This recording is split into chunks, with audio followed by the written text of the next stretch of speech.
আসসালামু আলাইকুম, মোহসেনা শাওন আপনাদের সবাইকে আমন্ত্রণ জানাচ্ছি এনটিভির মধ্যাহ্নের খবরে। সারা দেশে ধর্ষণের প্রতিবাদে বিক্ষোভ মিছিল এবং অবস্থান কর্মসূচি পালন করছে বেসরকারি বিশ্ববিদ্যালয় নর্থ সাউথ বিশ্ববিদ্যালয়ের শিক্ষার্থীরা। সেখানে আছেন আমাদের সহকর্মী নূর হোসেন। সরাসরি যাচ্ছি তার কাছে।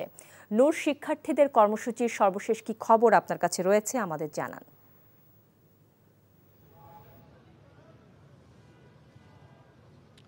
শাওন, সারা দেশে নারীর প্রতি যে সহিংসতা চলছে, যৌন নিপীড়ন চলছে, এসবের বিরুদ্ধে, এসবের প্রতিবাদে এবং এর জন্য যারা দায়ী তাদের শাস্তির দাবিতে নর্থ সাউথ বিশ্ববিদ্যালয়ের শিক্ষার্থীরা নর্থ সাউথ বিশ্ববিদ্যালয়ের যে প্রাঙ্গণ সেখানে সকাল থেকে অবস্থান কর্মসূচি পালন করছেন, মানববন্ধন কর্মসূচি পালন করছেন, বিক্ষোভ কর্মসূচি করবেন। এরপরে হয়তো তারা একটি র্যালি শুরু করবেন। সেই র্যালিটি এখানকার আশেপাশে যে সড়কগুলো রয়েছে সেই সড়কগুলো প্রদক্ষিণ করবে। তাদের সঙ্গে এর পাশের যে independent university of Bangladesh IUB রয়েছে সেখানকার বিশ্ববিদ্যালয়ের শিক্ষার্থীরা অংশ নিয়েছেন।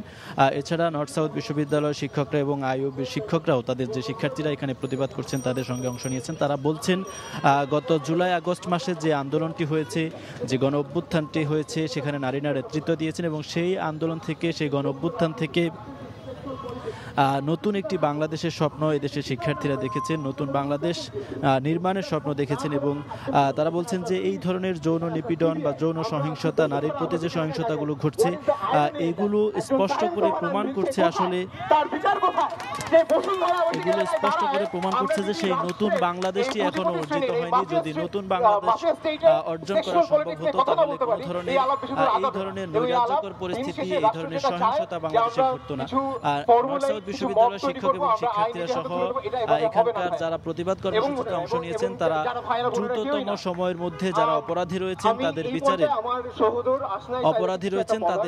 দাবি করছেন, তাদেরকে গ্রেফতার করে তাদের শাস্তি নিশ্চিত করার দাবি জানিয়েছেন এবং স্বরাষ্ট্র মন্ত্রণালয়ের তারা বলছেন যে স্বরাষ্ট্রমন্ত্রী এই ঘটনার দায় এড়াতে পারেন না, কারণ আইন শৃঙ্খলা রক্ষাকারী বাহিনী পর্যাপ্ত ব্যবস্থা গ্রহণ করতে পারছে না, সেজন্য তাকেও পদত্যাগ করতে হবে। এতক্ষণ জানছিলাম নর্থ সাউথ বিশ্ববিদ্যালয় থেকে শিক্ষার্থীদের কর্মসূচির খবর। এদিকে রাজশাহী বিশ্ববিদ্যালয়ের সামনে বিক্ষোভ করছে শিক্ষার্থীরা। সেখানে আছেন আমাদের রাজশাহী সিনিয়র করেসপন্ডেন্ট সাজু। বিক্ষোভ কর্মসূচি কি এখনো চলছে?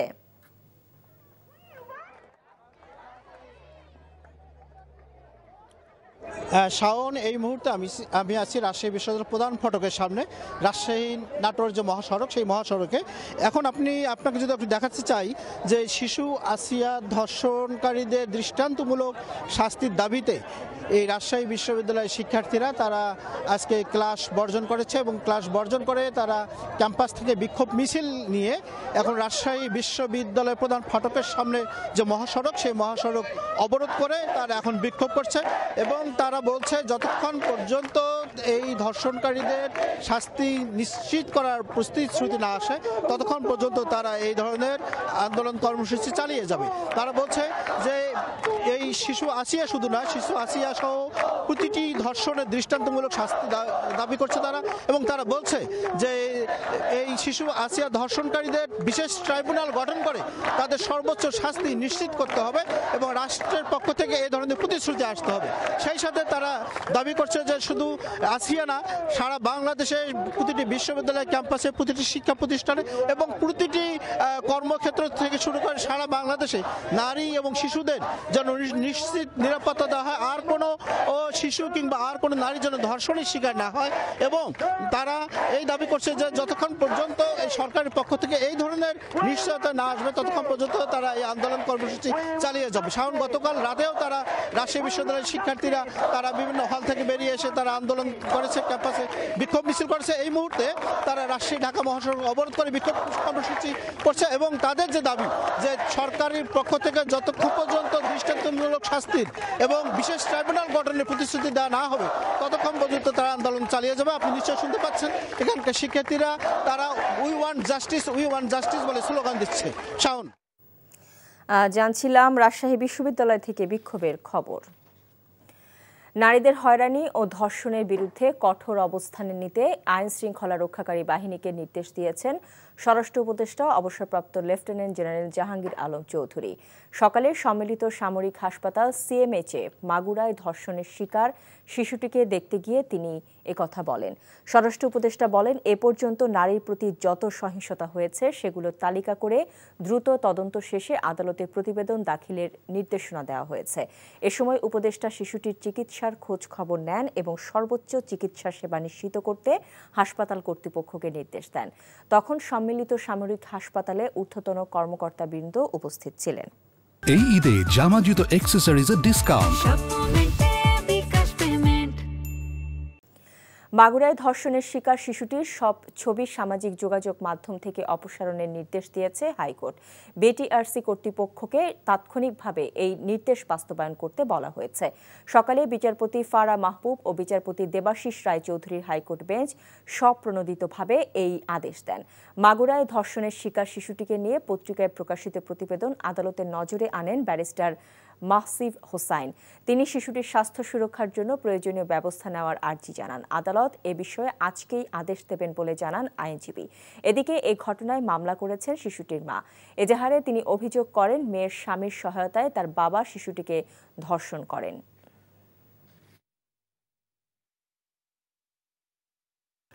বাংলাদেশের সর্বোচ্চ বেসামরিক সম্মাননা স্বাধীনতা পুরস্কার 2025-এ ভূষিত হচ্ছেন ছাত্রলীগ নেতাকর্মীদের নির্যাতনে নিহত কুষ্টিয়ার কৃতি সন্তান বুয়েট শিক্ষার্থী আবরার ফাহাদ। তবে এ পুরস্কার সন্তানহারা মা রোকেয়া খাতুনের কষ্ট আর আর্তনাদকে ছুঁতে পারেনি। 5 বছর পেরিয়ে গেলেও ছেলের ব্যবহৃত জিনিসপত্র আর হাজারো স্মৃতি আঁকড়ে ধরে কোনো রকম বেঁচে আছে আবরারের পরিবার। রয়েছে ছেলে হত্যায় জড়িতদের পালিয়ে যাওয়ার আক্ষেপ। কুষ্টিয়া প্রতিনিধি সাবিনা ইয়াসমিন শ্যামলীর পাঠানো রিপোর্ট।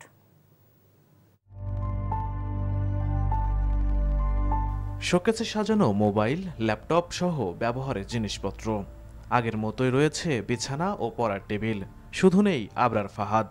এর মধ্যে কেটে গেছে 5টি বছর। ছেলের ব্যবহৃত জিনিসপত্র আর হাজারো স্মৃতি আঁকড়ে কোনো রকম বেঁচে আছেন মা রোকেয়া খাতুন। সন্তানের নির্মম হত্যাকাণ্ডের কথা মনে হলে শিউরে ওঠেন। এত নির্মম ভাবে ওকে মেরেছে, শুধু এটা আমার বেশি কষ্ট হয়। ও হয়তো ওখানে যেখানে বাড়ি দিতে হাত দিতে পারে নাই, যখন ওকে বাড়ি দিয়েছে ওর মুখ বাঁধা ছিল, মা বলতে পারে নাই, আল্লাহ বলতে পারে নাই। আমি তো এইগুলো সহ্য করতে পারি না মনে হলে। এই ঈদে জামা জুতো অ্যাক্সেসরিজের ডিসকাউন্ট।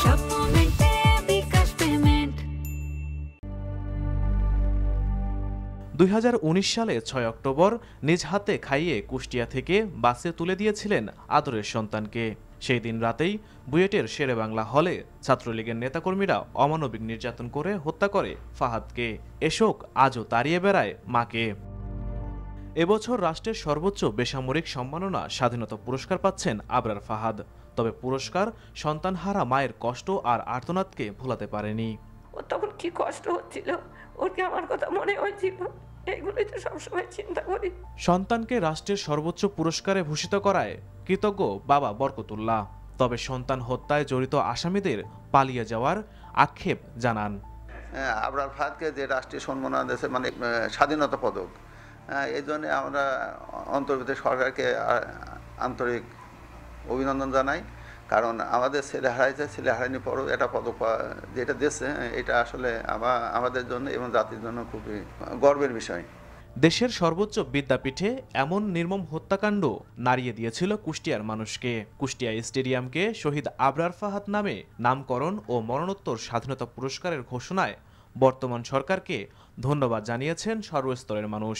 আমরা অত্যন্ত আনন্দিত যে তার মতো আমাদের কুষ্টিয়ার একজন সন্তানকে স্বাধীনতা এই যে পুরস্কারটা দিয়েছে, এটা কিন্তু আসলে আমরা কিন্তু তার জন্য আমরা গর্ববোধ করি। শহীদ আবরার যে স্মৃতিচারণ হিসাবে যে কুষ্টিয়া স্টেডিয়ামে তার নামকরণ করা হলো, এটার জন্য আমাদের কুষ্টিয়াবাসী অত্যন্ত গর্বিত। আমাদের যে কুষ্টিয়া স্টেডিয়ামকে আধুনিকরণ করে শহীদ আবরার স্টেডিয়াম হিসাবে নামকরণ করছে, এজন্য আমরা বর্তমান সরকারকে ধন্যবাদ জানাই। রাষ্ট্রীয় সম্মাননায় আবরার ফাহাদ যুগ যুগ বেঁচে থাকবে মানুষের মনে, এমনটাই আশা সকলের। NTV news desk. 9 ঘণ্টা পর ছেড়ে গেল ব্রাহ্মণবাড়িয়া রেলওয়ে স্টেশনে লাইনচ্যুত ট্রেন মহানগর এক্সপ্রেস। এর আগে ঢাকা থেকে ছেড়ে আসা চট্টগ্রামগামী ট্রেনটি ব্রাহ্মণবাড়িয়ায় এসে লাইনচ্যুত হয়। এতে ট্রেনটির একটি বগির সামনের 4টি চাকা লাইন থেকে সরে যায়। দুর্ঘটনার সময় ট্রেনে থাকা যাত্রীদের মধ্যে তীব্র আতঙ্ক ছড়িয়ে পড়ে। এ সময় তাড়াহুড়া করে নামতে গিয়ে বেশ কয়েকজন আহত হয়। ব্রাহ্মণবাড়িয়া রেলওয়ে স্টেশনের সহকারী স্টেশন মাস্টার সাকির জাহান জানান, ঢাকা থেকে ছেড়ে আসা মহানগর এক্সপ্রেস ট্রেন গতরাত 11টা 40 দিকে ব্রাহ্মণবাড়িয়া রেলওয়ে স্টেশনে প্রবেশ করার পরই এ ঘটনা ঘটে।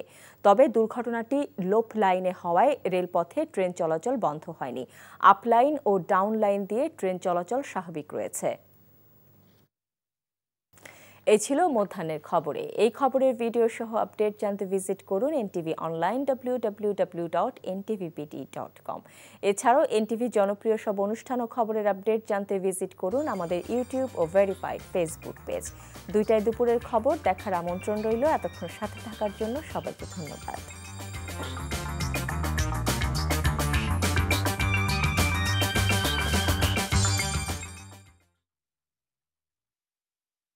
এই ঈদে জামা জুতো অ্যাক্সেসরিজের ডিসকাউন্ট।